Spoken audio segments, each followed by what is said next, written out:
Good morning, guys. Happy Sunday. It is the morning brew, but it is just the morning brew with Elle Dawson this morning. Unfortunately, of course, no Jillian as she is finally in fight week. Feels like we have been waiting forever for that, but it's here. Can't wait for her to show out this weekend. But so you're stuck with just me this morning, but we can definitely talk all about the upcoming card this weekend. Jillian looks like she's going to be the co-main event. There's been some weirdness with the way it was posted on Google, but really fun main event with Kevin Vallejos and Josh Emmett.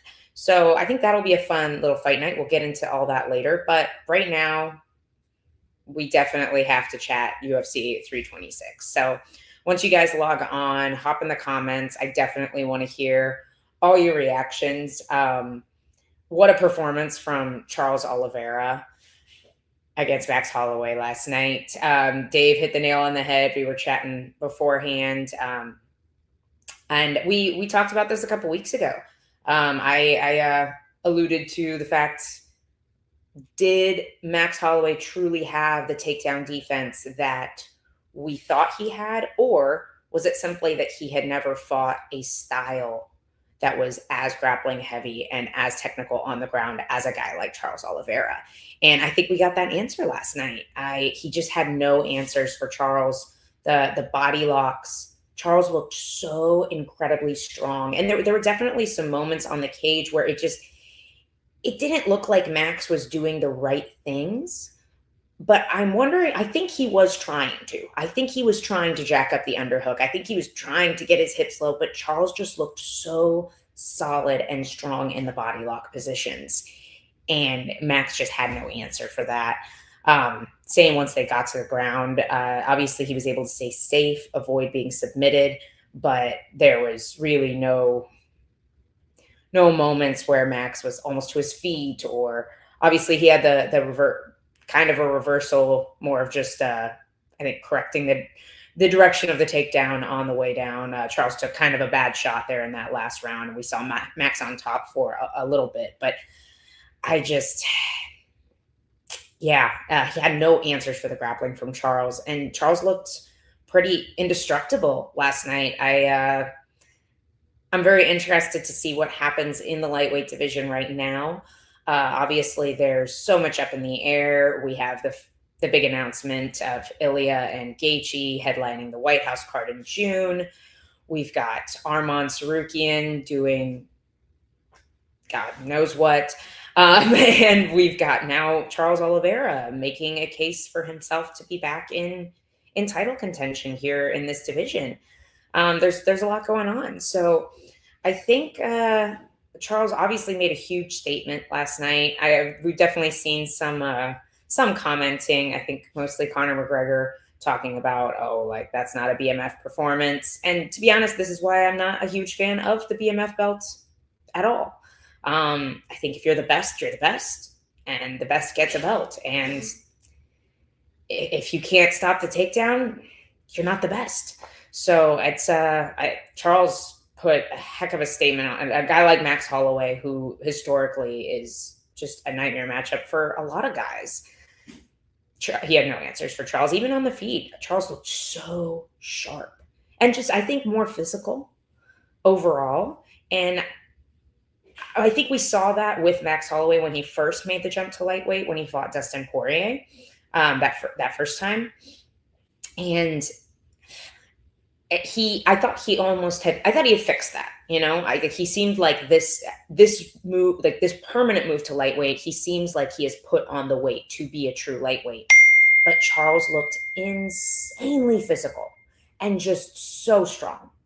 I don't even know. I'm not sure what's going to happen here at the top of the division right now. There was talks about, maybe winner of Charles Max being next title shot. So we'll see. A lot of people are arguing that it wasn't a big enough of a statement because it wasn't exciting for like a BMF fight. But I think you can't have a more dominant performance than what Charles Oliveira had yesterday. So definitely hop in the comment section, guys. Ask me your questions. I don't have Julian to talk to today, so I'd love to chat with you guys. But let's keep going down this card. This was kind of I think a lot of people were maybe disappointed in the overall main card just lineup, with especially in comparison to like maybe UFC 324, 325, just feeling like a bigger card this year. But I would say Dave made a good point when we were chatting on Tuesday that this main event was the biggest fight of the year, and I don't disagree with him. I think a lot of people, including myself, felt like this was the real UFC lightweight interim title fight. We'll get into the White House announcement a little bit later, but man, I just don't see Gaethje having any chance whatsoever against Ilia Topuria come June. But obviously, really fun middleweight fight in the co-main event between Reinier de Ridder and Caio Braulio. I very much enjoyed that. Caio just looked so fast, so physical, so willing to put himself in the fight. And honestly, de Ridder had his moments as well. I really like Caio. I find him very exciting. I know he dropped the ball against Imavov, but I think Imavov is historically one of the most underrated guys in the middleweight division.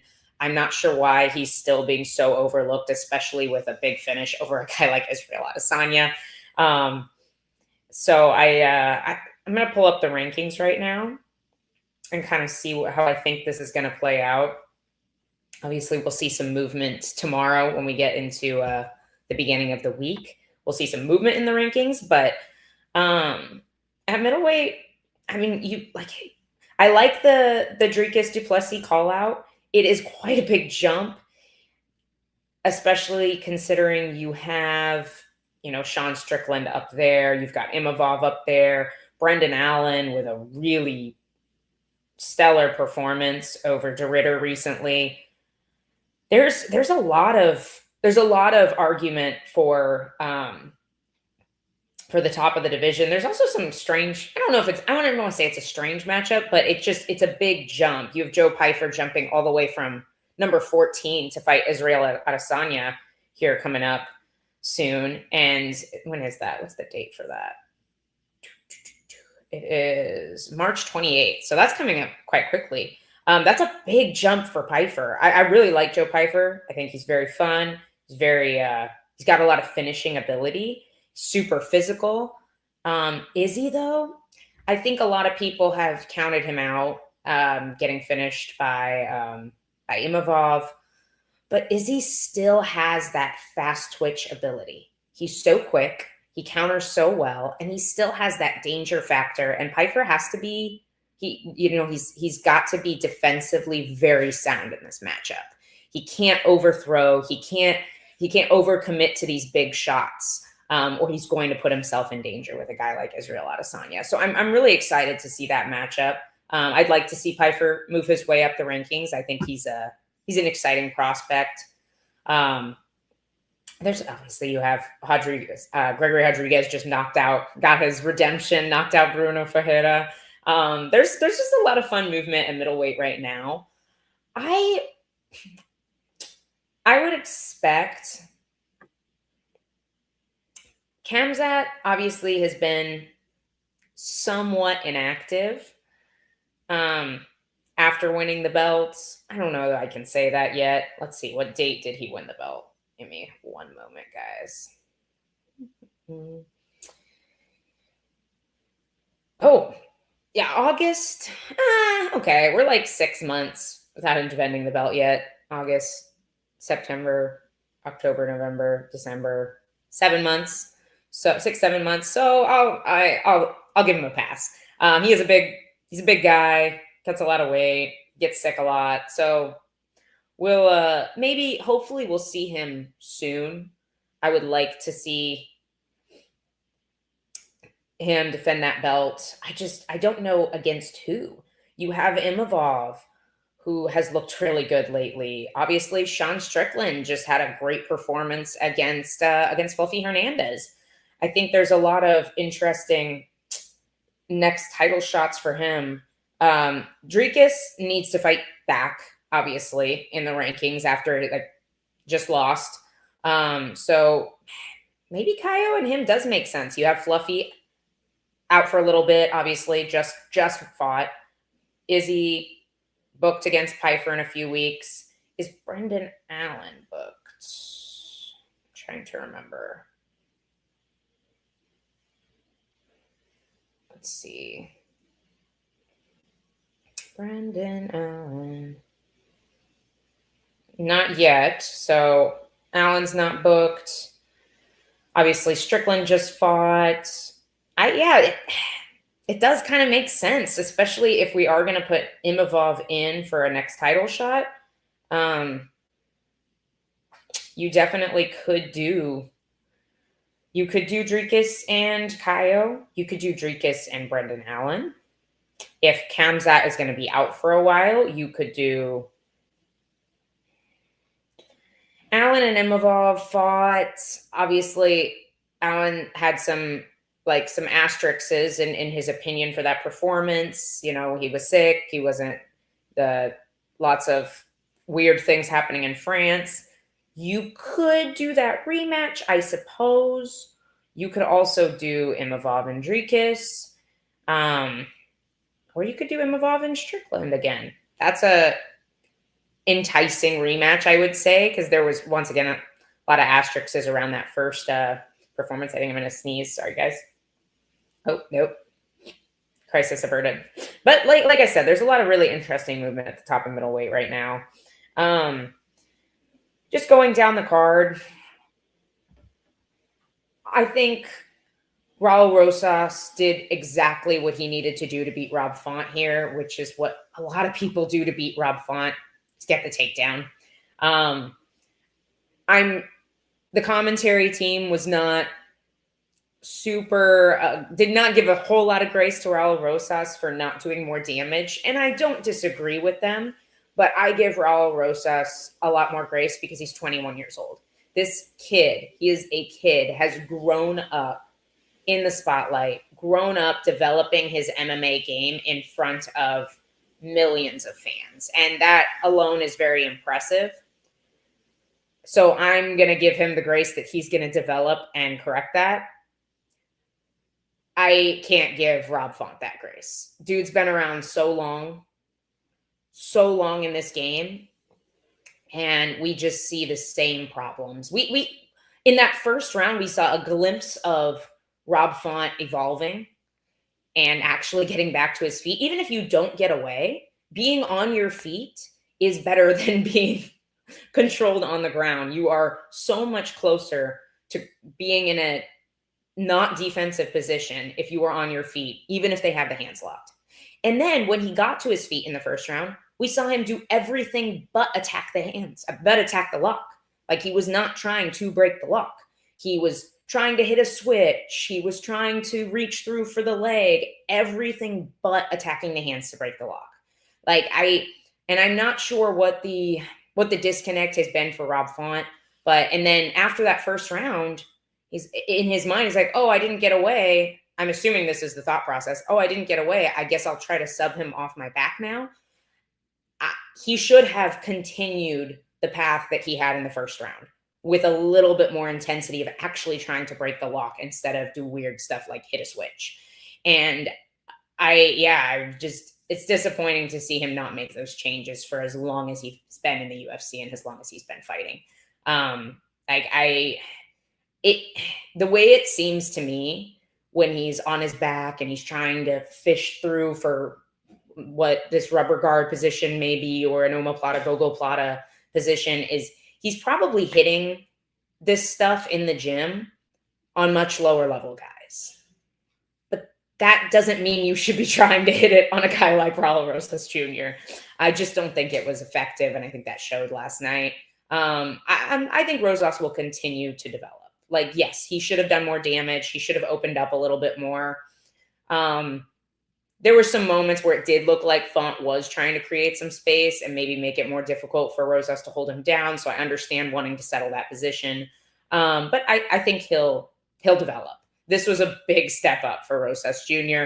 He needs more time before he's going to be able to compete with the top 5 or maybe even top 10 in this division. I think if they slow roll him and they give him time to develop and just become a little bit more well-rounded, a little bit more comfortable opening up, I think he's going to do really well. But the kid's 21 years old, so time will tell, right?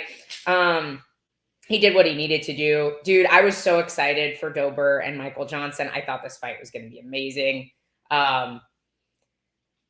With Dober, I did pick Dober going into this fight.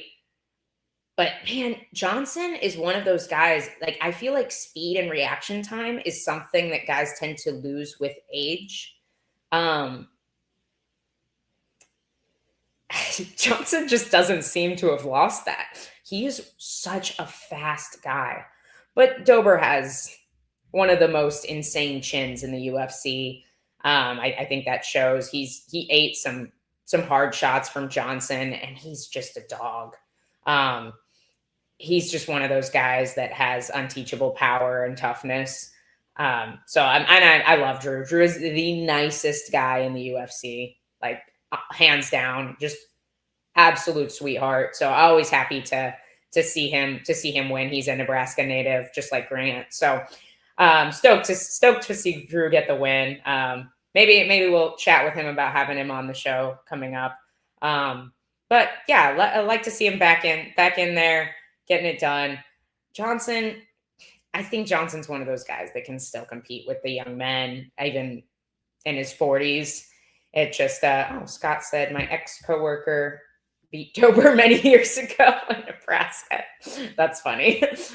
But yeah, he was on the Nebraska MMA circuit for a long time. I think Grant was kind of coming up in his amateur career when Drew Dober was first getting established as a pro. So he kind of watched him come up in MMA, which was cool.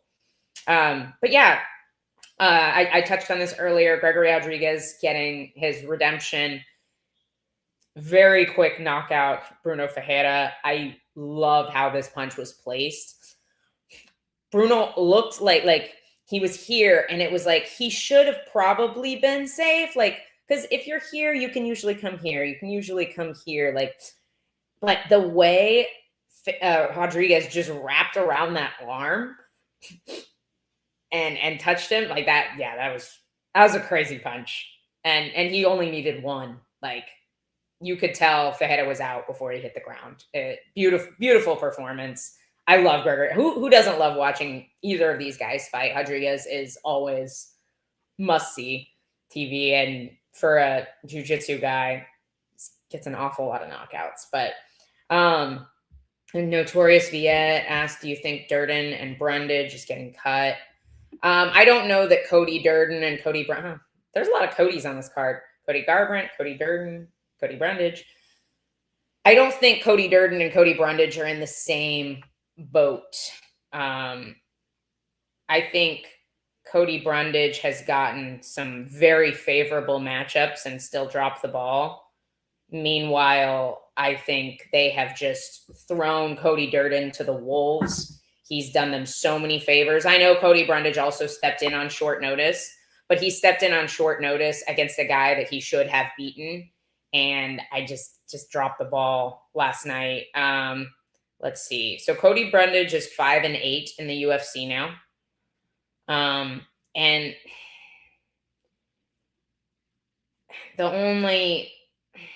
he's only got a couple losses of note.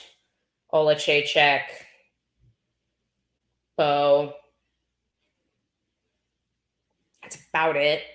So it's not like he is getting in there with the best of the division and then having wars and just barely dropping the ball. Meanwhile, I feel like Cody Durden he's lost to some guys that are doing very well in the UFC. Tagir, Mikhailov. Obviously, he's not in the UFC anymore, but there's no argument that he would still be in the top of the division if he had not gotten himself cut. Bruno Silva has been a top 15 guy. Joshua Van, I think Jose Ochoa is a young stud. He's 25 years old. only losing to Kavanaugh and Almabayev. I don't know. This guy, this was such a weird fight. I am so disappointed in Jason Herzog. I'm usually a huge fan of his work as a referee, but I don't understand how many warnings you can give a guy. Like, why would anybody stop fouling if there are no consequences? And honestly, good on Herb Dean in the Cody Garbrandt fight for finally doing something about it. Because if these guys continue to foul, get no consequence beyond the ref yelling at you a little bit, and then you win a fight, why would you ever stop fouling? Why wouldn't you kick people? Why wouldn't you kick low? Why wouldn't you poke the eye? Why wouldn't you grab the fence if there are no consequences and it increases your chance of winning the fight substantially? And so I am a little bit disappointed that Herzog did not make Tumen Deborah pay for his many fouls in that fight. Like, if you've got to slap this guy's hand to stop grabbing the cage in takedown exchanges, in heavy grappling exchanges, you have to slap his hand 3-4 times to get him to stop grabbing the fence. Like, you need to take a point. He's throwing punches after the bell, throwing illegal strikes after the bell. The fact that the fight ended with Cody sitting on the ground, fully on the ground, and Tumen Deborah trying to kick him in the face after the bell, egregiously after the bell, and nothing, this man has no consequences for his actions. I don't understand how that's possible in this sport. And if I were that guy, I would just keep doing it. I don't care if there's a language barrier. You need to understand the rules. And if you do not understand the rules, too bad, there are consequences for your actions. So I feel like Cody Durden does the UFC an insane amount of favors. So I hope that they take this into consideration, especially considering Cody. I do agree with this comment from Notorious. I thought Cody Garbrandt lost all 3 rounds. I have not been back to watch it back. Maybe it could have been 1-1. But even then, shouldn't it be a draw? 29-28. Oh no, that'd be 28-27 Cody. So if it was 1-1 or 2-1 for Long Zhao, Cody would have won 28-27. But I did see Cody losing all 3 rounds too. But I'm glad Cody won, because you can't foul. You shouldn't be able to foul 3 times and win a fight. It just shouldn't be a thing. You should immediately lose a point, no matter what the foul is, with one exception. I think if you stop a takedown by grabbing the fence, then you should lose position and have to start on your back. But other than that, you should immediately lose a point for a foul. I don't think it's that hard to not foul guys. I just think that there is so little consequence for these fouls that people have no reason to be more careful. Yeah. Low blowing a guy 3 times is crazy. Like, that's wild work right there. But so I'm happy with Herb. I'm glad he put his foot down. I do wonder if he put his foot down because there may have been conversations between the commissions after Cody Durden's fight, because there absolutely should be. That guy's going to come out his next fight and he's going to do the exact same thing, because why the heck wouldn't he? Anyway, moving on. Dante Johnson, Cody Brundage. I think DC kind of hit the nail on the head. I think Cody Brundage is going to watch this fight back and be really disappointed. I actually had Cody Brundage winning this fight, to be completely honest with you.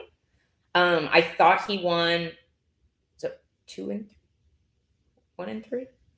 I don't remember. One round, either 1 or 2, he was on top most of the round, and I'm having a brain fart remembering which round that was. And then I actually gave Cody the 3rd round. Dante Johnson was absolutely throwing a little bit more in the 3rd round, but I thought he missed almost every punch he threw. Meanwhile, Cody actually landed decently in the 3rd. I actually thought Cody did better on the feet than he did in the grappling exchanges, minus the few minutes of control time he had on top. But, thanks, 8 Foot.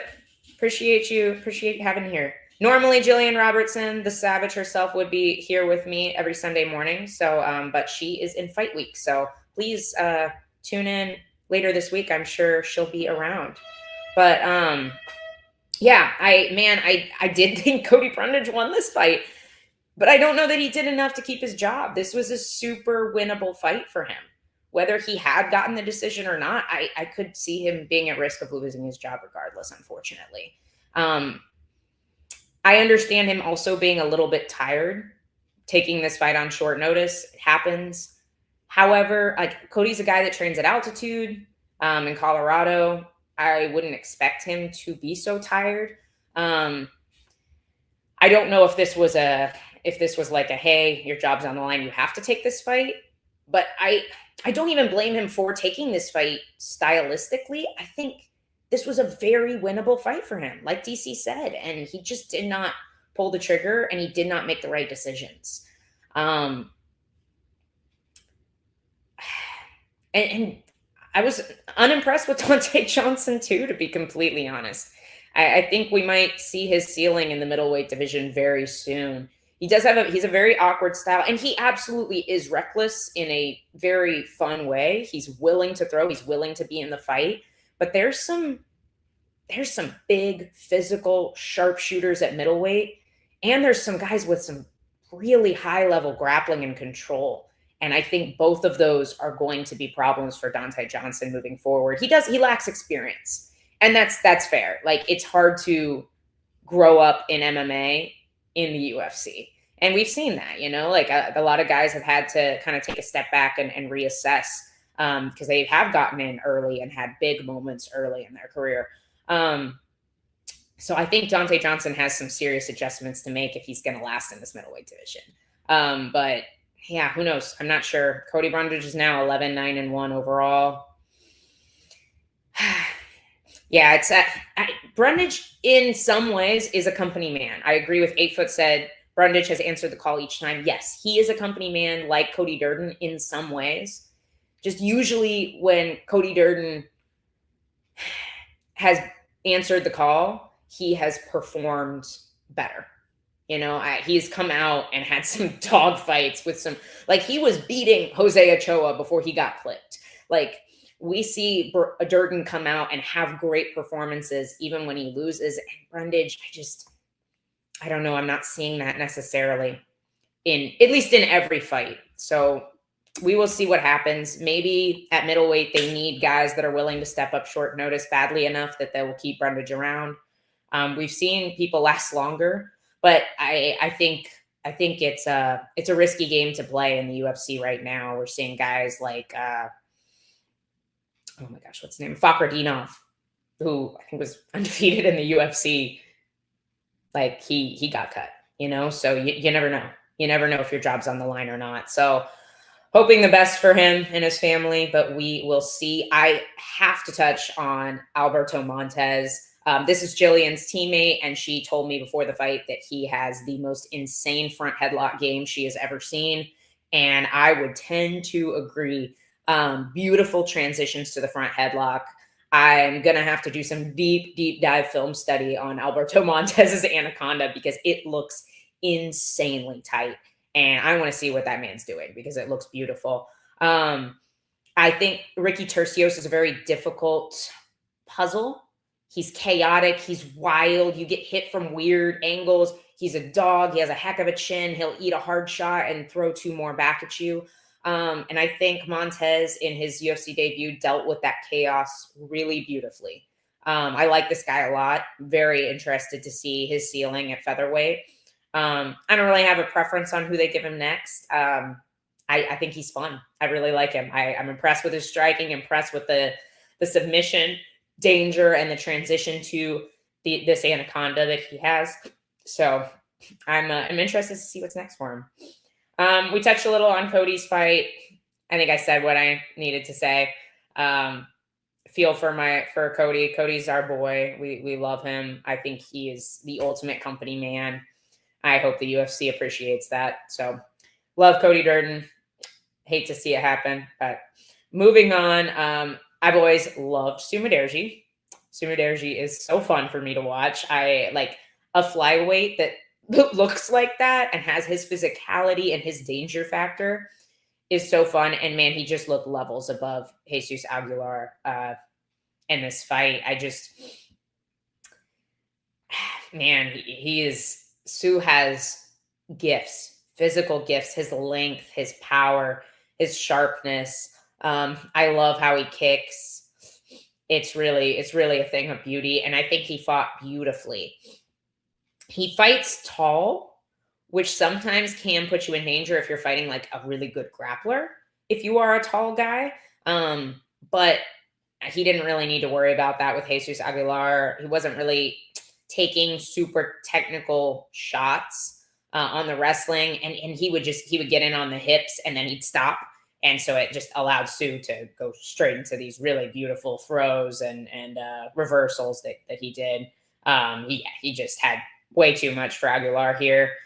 He's one of those guys I think is a good staple in the flyweight division. I think he'll beat a lot of guys outside the rankings, and I think he's going to lose to a lot of guys in the rankings, but he looked very well developed in this fight. So maybe we'll see a resurgence of Sumudaerji. So either way, he's always fun.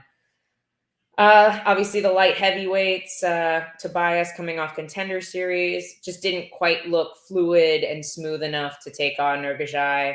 I think he had several cage grabs as well that didn't get called, but yeah. I don't have too many notes on this, to be completely honest, but the one I wish I watched live on Sumudaerji. Yeah, Sue is a fun fighter. But obviously, and big congratulations to Rodolfo Bellato, ATT teammate of mine and Grant's. Huge knockout to start off the card. He's made quite a resurgence, I think, since switching over to ATT. So good. Congrats to Rodolfo. But yeah, it's just overall, honestly, I think the card delivered. I know like some people wanted a little bit more from the Raul Rosas fight. Maybe some people wanted a little bit more from Charles. Me personally, I love to see it. I think Charles's grappling is a thing of beauty. That he did some solid damage on top in a few of the rounds, went for lots of subs. Max was mostly staying safe, and it can be really, really difficult to finish a guy like that who has the fight IQ and the fight mind that Max Holloway has and is defensively sound in those submission attempts. So yeah, I thought it delivered. I was super happy with this card overall. I thought it was a fun night of fights. Obviously this weekend we have our girl Jillian Robertson. So make sure you guys are tuned in for that. It says she's the main event on Google, but she's clearly the co-main. Not sure why it does that, but for us, she is the main event. So finally getting to take on Amanda Lemos after their fight was canceled last December due to a health problem with Lemos on fight week. So this has been a very long, grueling camp for Jillian. I'm so excited for her to be able to get in there and do what she loves. She's been itching to fight. So make sure you're tuned in to watch her this weekend. There's some fun fights. I obviously it's a fight night. There's not a lot of big names, but dude, Vitor Petrino is like one of my favorite heavyweights right now. If you guys aren't watching Vitor, he is a freaking tank. Man is a unit. He's so technical on the feet. He sets traps so nicely on the feet. And even when he does get a little bit tired, he still is dangerous in that like exhaustion. He still has the ability to put guys away and be technical and defensively sound. And he can grapple. Like, dude, Vitor is a guy you need to watch. Steven Asplund has been kind of a fan favorite lately. I just don't know that he's got enough for Vitor. I think Vitor is so complete, so dangerous, and so athletic. I love Steven Asplund. I think he's a great character. He's a very likable guy, family man. He's got a great story. I'm going to take Petrino in this, though. I think the danger is too high, and he's so well-rounded. Another fight to tune in for is Omar Sy and Jan Kutelaba, 205. Kutelaba's never boring. He's always coming out trying to kill. And C is another guy that's trained at ATT with us. And he's a very technical striker, but he also has been grappling really beautifully in some of his fights recently. So, and I expect him to utilize that against Kutelaba, because why would you not mitigate the danger of being on the feet with Kutelaba, a guy who will just constantly try to take your head off with reckless abandon. So that should be fun. And then the main event, I really like Josh Emmett and Kevin Vallejos.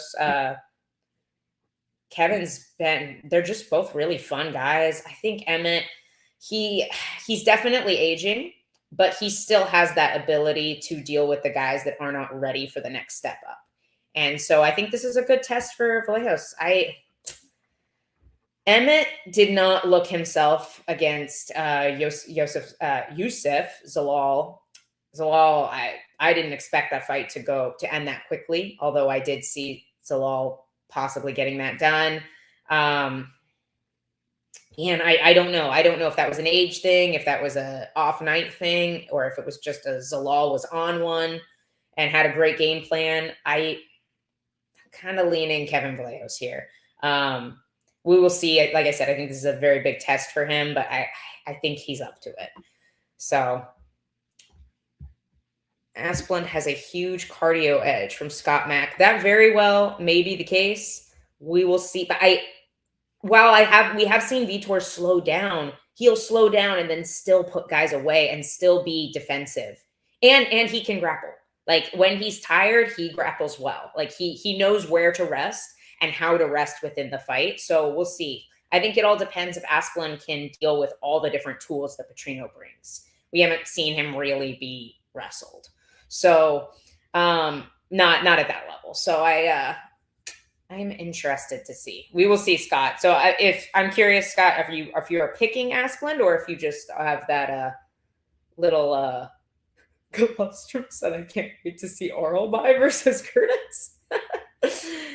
I'm interested to see Josh Hogan versus Curtis. Mixtec Oral by and Chris Curtis are on this card as well. I actually forgot that fight was happening.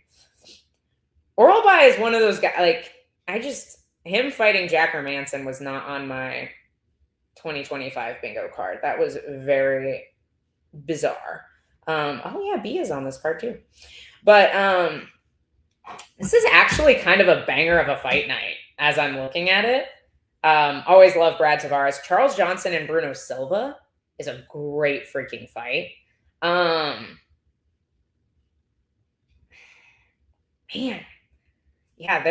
There's some fun ones on here. Bruno is one of those guys. I think he's a little undersized for the division, but he has huge power.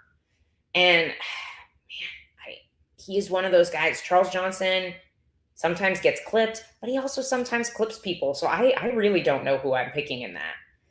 Both guys are super solid. Yeah, I don't know. That's going to be really fun. Chris Curtis taking on Oral By.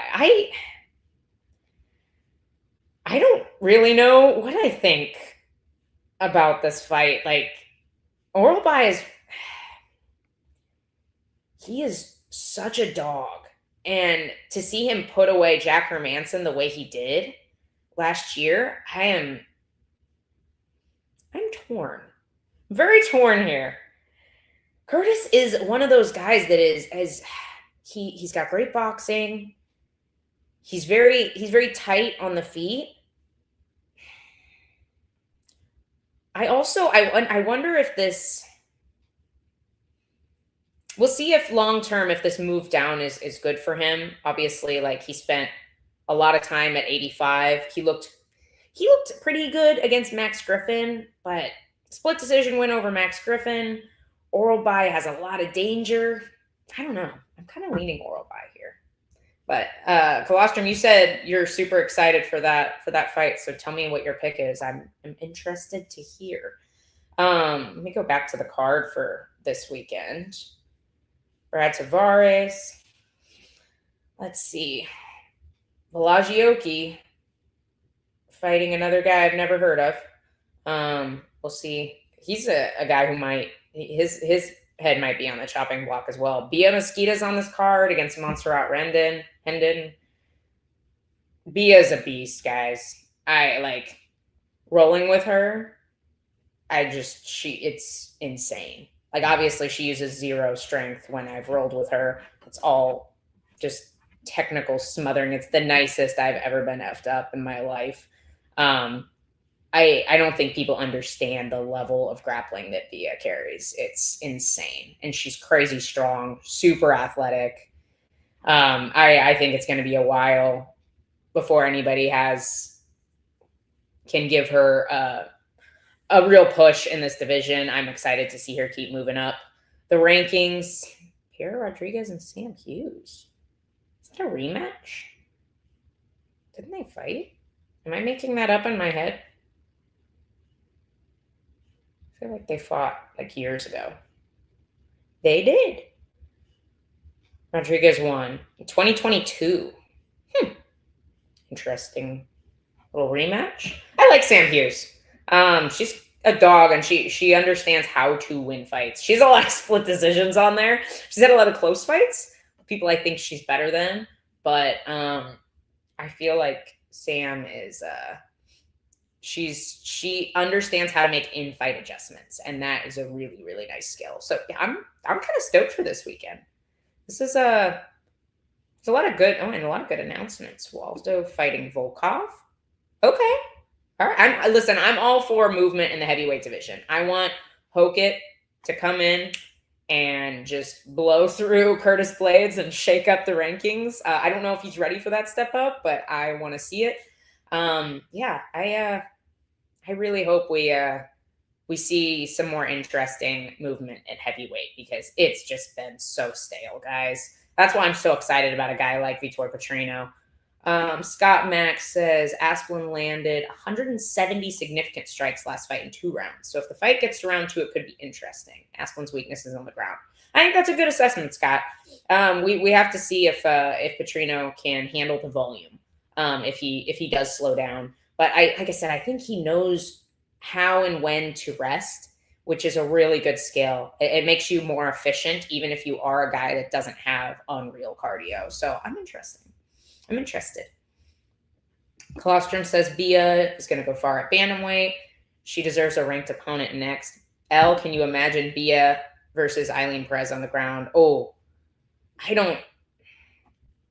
think there's levels to the jiu-jitsu. And Eileen has really great throws. Like she made some of those tosses look easy. And I think some of that was oh my gosh, what's her name? Brain fart. Super tall, lanky girl. Yeah, it's gone. I don't know why I can't think of her name. Some of that was on her part, not getting her hips in, not making the right decisions, and allowing Eileen to get in and really just easily throw her. And she has good control on top, but I don't think she's got the level of jiu-jitsu and finishing ability that Bia Mesquita has. Now, if she can stop the takedown on Bia, that could make things, or stop Bia's takedown, that could make things interesting.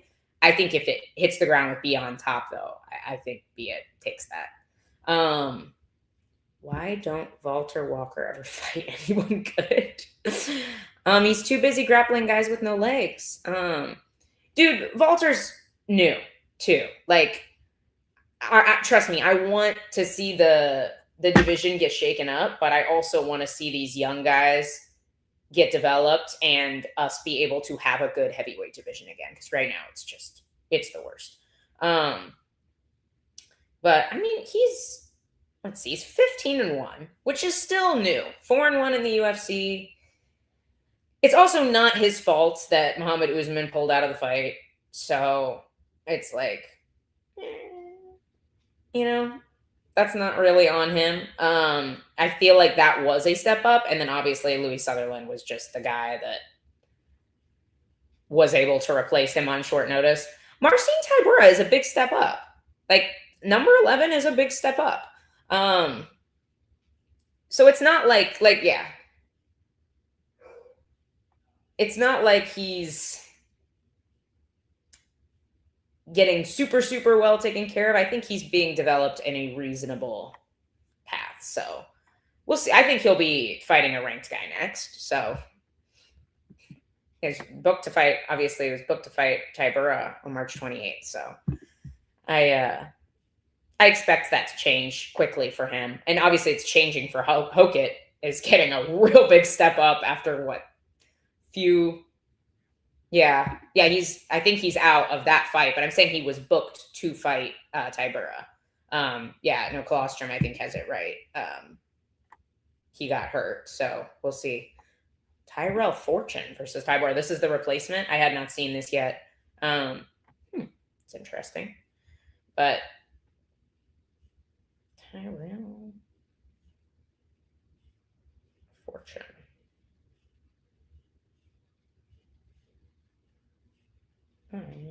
He was a Bellator guy, wasn't he? Sorry. I am trying to check him out. I didn't see this yet. Thank you for that. Scott Mack. He's got a solid record. Yeah, I didn't even know they were signing him. Because he was a PFL Bellator guy. Yeah, that's right. I remember watching him fight Sergey Bilosteny. That's kind of funny because he lost that fight by heel hook. Be funny if they booked him and Walter. But I actually haven't. Jake Nichols. Hey Jake, what's up? Elle, have you done the White House card yet? Or on Tuesday? Did you start an hour early? No, we start at 10 a.m. every Sunday. But we will be here on Tuesday, me and Dave. Obviously no G this week, but we will. I touched on the White House card. So Dave, very upset about this card, and I'll let him say his piece on Tuesday. I'm not in disagreement with him. They oversold this and they were not able to make it happen. And I think this is one of those instances where the UFC has not developed new superstars, and the old superstars want way too much money and cannot be relied on. I am not at all surprised about this. I told Dave and everybody that would listen that I did not think Jon Jones or Conor McGregor would be on this card. Jake said, have the clocks changed in Florida? No, does the clocks change in the UK, my man? It is 10:48 a.m. here. My phone and my computer say so. So unless I'm off, somebody tell me if my clock is going crazy. But I'm not at all surprised to see neither guy on this card. I don't think that they can be reliable at this point. I'm so tired of Conor talking smack on Charles and whoever and just doing nothing. Same with Jon Jones. If you guys didn't see, Dana White said that they never, Jones claimed that they wanted him on the card, couldn't make, and Dana said he wasn't even entertaining that because he knew he couldn't be relied on. And he was talking about and it looked his hips look terrible. He looks like he needs a hip replacement surgery. Of course we can't let him carry a card like this. The UFC is going to spend and probably lose a ridiculous amount of money on this. So I did hear that Jones wanted an obscene amount of money. But I think as soon as he was being difficult, I think they said, no, we're not going to put him on the card. And I honestly would assume the same for Conor. Obviously, there's talks of Conor being on International Fight Week. We'll see. I said this on Tuesday. I don't think there's a winnable fight for Conor that is a big enough name for Conor at this point in time. They would literally have to bring somebody out of retirement to get Conor a win. And I don't think that the UFC is in business of that anymore. And I don't think it helps them. I don't think it helps them to do that. I think they need to develop new superstars that are still young and hungry and want to fight and want to cement their legacy, because Jones and Conor don't anymore. They're done. I don't think we're going to see either of them ever again. I could be wrong. We might see Conor on International Fight Week. I don't think so, though. I think it's over for both guys. But the card, if it wasn't so oversold, I think the card would be fine. Now, Alex Pereira, Cyril Gane, I'm pumped for that. I think that's actually a great fight. Just the opportunity for Alex Pereira to become a 3-division world champion is dope. everybody loves Alex Pereira. He is probably the only guy that might reach Jones, Conor superstardom at this point that we have on the roster. I think he's capable of that. And the UFC has done a good job managing Alex Pereira. They've turned him around regularly. They built him up. They've put him on the right cards, in my opinion. But and this is where he belongs. He needed to be on the White House card. He's the biggest superstar we have that actually still fights. So Alex Pereira versus Ciryl Gane, I think is actually a much more winnable fight for Alex Pereira than Jon Jones. Ciryl Gane does not pose the wrestling threat that Jones poses. And I really want to see these two guys kickbox. I thought Gane was looking really good in the first little exchange in the Aspinall fight before the eye poke. So I'm actually excited for this fight. Main event, sure, we need to unify these titles, but in my opinion, Gaethje is not the real interim champion. I didn't think he or Paddy deserved that shot, and I think it's going to show when he gets finished by Ilya immediately. Paddy had Gaethje hurt in their fight, and Paddy doesn't box like Ilya Topuria. Ilya sets up his traps so flawlessly. He's so explosive. He's a way better wrestler than Gaethje. He's a better boxer. He's cleaner. He gets hit less, and he hits way more. Like, he lands way more. Like, I just cannot see a universe where Gaethje does not get knocked out. And so it's like, yeah, okay. Like, we need this fight to happen so we can unify the titles, but it's not that enticing to me, to be completely honest with you. There are guys I would much rather see Ilya be fighting right now, like Arman. I would even rather see him fight Charles a second time than see him fight Gaethje. So, yeah, it's fine. To be honest with you, this is one of the best fights on the card. Colostrum said Garcia is going to walk Diego down. This is a great freaking fight. Diego Lopez and Steve Garcia is a banger. An absolute banger. I love both these guys. How can you not like Diego Lopez? He always shows up to fight. It's always a war. Garcia's boxing is so insane. It's so beautiful. He's so flowy but sharp. His feet, he moves everything together so well. And he's just this like freak. He's so tall. His arms are so long. I think that's going to be a really, really fun fight.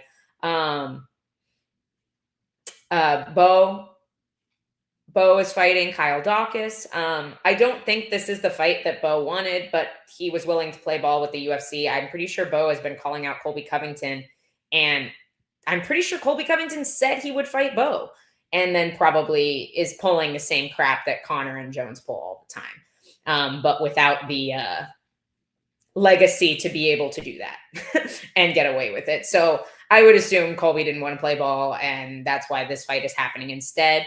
But dude, Dawkins is a good grappler, and he's dangerous. He's finished a lot of guys. I think this is a good test for Bo. I think Bo is the superior grappler, and I think it'll show. But it's a solid card. It is a solid card. It's just not what they sold us, you know. But I think the Colostrum asked me what round do I think Ilya will finish him. Gaethje, round 1. Yeah, easily. I think he's put better guys away in round 1. Substantially better guys. And Gaethje just gets hit so much. He got hit so much by Paddy, who does not have clean boxing and does not cover distance and get in and out of the pocket the way Ilya does. I just cannot see Gaethje having an ounce of a prayer in this fight. But Jake says you changed to EDT today. Bro, I don't know. All I know is it's 10:54 here right now. I don't know. I think England is doing some crazy things with their clocks, bro. No, I'll wrap up here in a few minutes. We got plenty of time this week to talk more about this, but yeah, it's a good card. Dave and I will probably go out there and just, you know, experience the whole spectacle of the fight week. I think that part will be really cool, but this isn't the card they sold us. This card needed a Jon Jones. And honestly, I wish they had made it a more full card. I'm not sure if they did it because of money or what, but I think they could have made this more fun by putting like a guy like Kevin Holland on here, a guy like Joaquin Buckley, like people that Sean Brady, exciting American fighters that maybe aren't superstars yet and couldn't carry the card alone, but they could use this opportunity to build some more American stars. And I think they're maybe, other than Bo, I think this is a great opportunity for Bo to, keep chipping away and working his way up the rankings. But I think this was a little bit of a letdown. Yeah, Chad Barry, thanks for joining, man. He said, I agree the White House card would be a solid numbered event, but come on, they sold us something different for a year. I agree. I think they should not have oversold this. And honestly, like, why not O'Malley and Jan on this card? Maybe too quick of a turnaround for Jan. I don't know, but like, why not that? Or better yet, O'Malley and Sandhagen. O'Malley and, I forgot, I didn't talk about this. O'Malley and Amin Zahabi is the weirdest freaking matchup of all time. We've got the number 9 ranked guy fighting, what is O'Malley, 6? But Amin's getting this opportunity off of a split decision win over Chito Vera. It's the weirdest matchup ever.